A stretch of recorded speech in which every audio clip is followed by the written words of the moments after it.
این که در تاجیکستان خوانندگان نه کتاب چاپی و نه الکترونی را نمیخوانند، ادیبان بارها گفتند.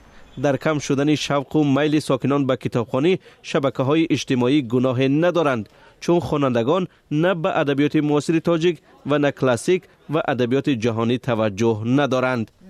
نه اینترنت میخونم مجرش نه یگان کتابخانه پیش میخوندم. راستی گپ بازی نه راستی گپ سوال بسیار با مورد در این موضوع گفتن شرط نیست با فکرم. خیلی کتاب نه فقط درس. آخران سالها را خواندگی نیستم، ولی من از صدرالدین عینی بسیار میخونم. بزرگ صابر میخونم و هر دفعه هر یک شعرهای نوی که آن کس در گذشته چاپ میکردند آنها را خوانده مطالعه میکردند. کارشناسان میگویند که تاریخ ادبیات تاجیک چندین عصر بوده مهمترین ثروت ملت است. ادبیات معاصر تاجیک را امروز دهها نویسنده و شاعران نمایندگی میکنند.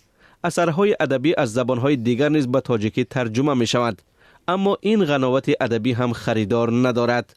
همین تعدادی نشر کتاب است که همگی 200-300 نسخه چاپ می شود و کتاب های هم که ادبیات جهان و ادبیات روس و از خارج وارد می شوند بیشتر از 100 دانه وارد نمی کنیم.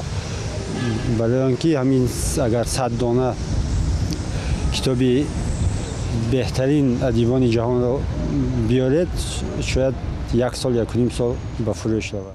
این وضعیت پرتضاد را که کتاب برای خواندن هست، اهالی سواد خواندن دارد اما کتاب به کسی در کار نیست، ادیبان به چند عامل وابسته می دانند.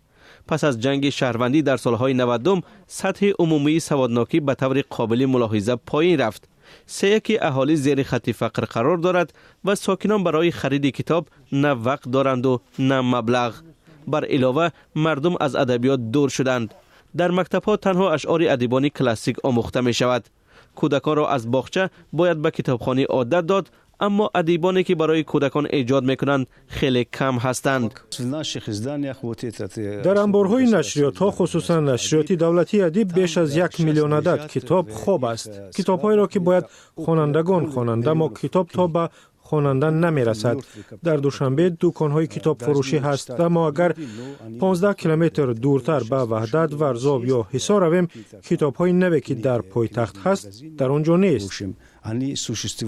برای آنکه مردم دوباره به ادبیات توجه کند، نه سالها بلکه 10 ساله ها ضرور است.